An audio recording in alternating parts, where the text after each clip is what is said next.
1 Kings chapter 18. After a long time, in the 3rd year, the word of the Lord came to Elijah. Go and present yourself to Ahab. I will send rain on the land. So Elijah went to present himself to Ahab. Now the famine was very severe in Samaria, and Ahab had summoned Obadiah, who was in charge of his palace.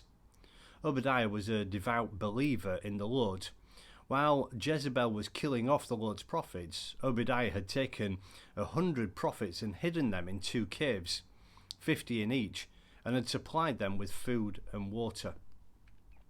Ahab had said to Obadiah, "Go through the land to all the springs and valleys. Maybe we can find some grass to keep the horses and mules alive, so that we will not have to kill any of our animals." So they divided the land they were to cover, Ahab going in one direction and Obadiah in another. As Obadiah was walking along, Elijah met him.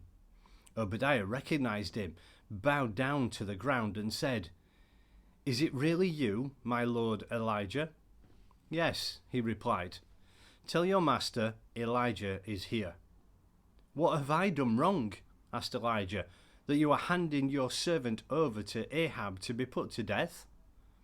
As surely as the Lord your God lives, there is not a nation or kingdom where my master has not sent someone to look for you. And wherever a nation or kingdom claimed you were not there, he made them swear they could not find you. But now you tell me to go to my master and say, 'Elijah is here.' I don't know where the Spirit of the Lord may carry you when I leave you. If I go and tell Ahab and he doesn't find you, he will kill me. Yet I, your servant, have worshipped the Lord since my youth. Haven't you heard, my lord, what I did while Jezebel was killing the prophets of the Lord? I hid 100 of the Lord's prophets in 2 caves, 50 in each, and supplied them with food and water. And now you tell me to go to my master and say, 'Elijah is here.' He will kill me." Elijah said, "As the Lord Almighty lives, whom I serve, I will surely present myself to Ahab today." So Obadiah went to meet Ahab and told him, and Ahab went to meet Elijah. When he saw Elijah, he said to him, "Is that you, my brother Elijah?" "I have not made trouble for Israel," Elijah replied, "but you and your father's family have.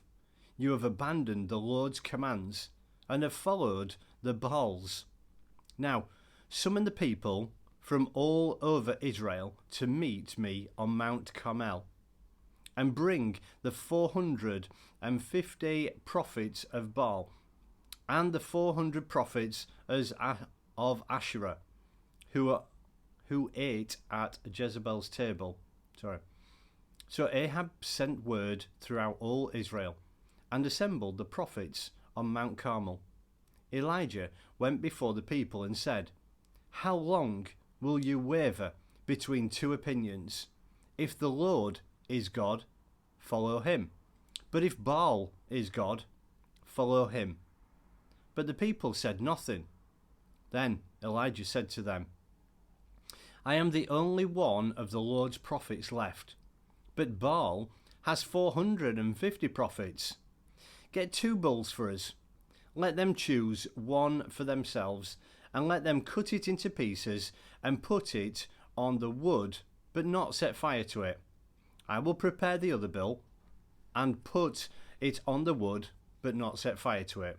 Then you call on the name of your God, and I will call on the name of the Lord.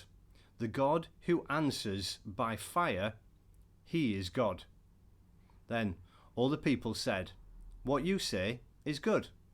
Elijah said to the prophets of Baal, "Choose one of the bulls and prepare it first, since there are so many of you. Call on the name of your God, but do not light the fire." So they took the bull given them and prepared it. Then they called on the name of Baal from morning till noon. "O Baal, answer us," they shouted. But there was no response. No one answered, and they danced around the altar they had made. At noon, Elijah began to taunt them. "Shout louder," he said. "Surely he is a god. Perhaps he's deep in thought, or busy, or travelling. Maybe he is sleeping and must be awakened." So they shouted louder and slashed themselves with swords and spears, as was their custom, until their blood flowed. Midday passed, and they continued their frantic prophesying until the time of the evening sacrifice. But there was no response. No one answered. No one paid attention. Then Elijah said to all the people, "Come here to me." They came to him, and he repaired the altar of the Lord, which was in ruins. Elijah took 12 stones, one for each of the tribes descended from Jacob, to whom the word of the Lord had come, saying, "Your name shall be Israel."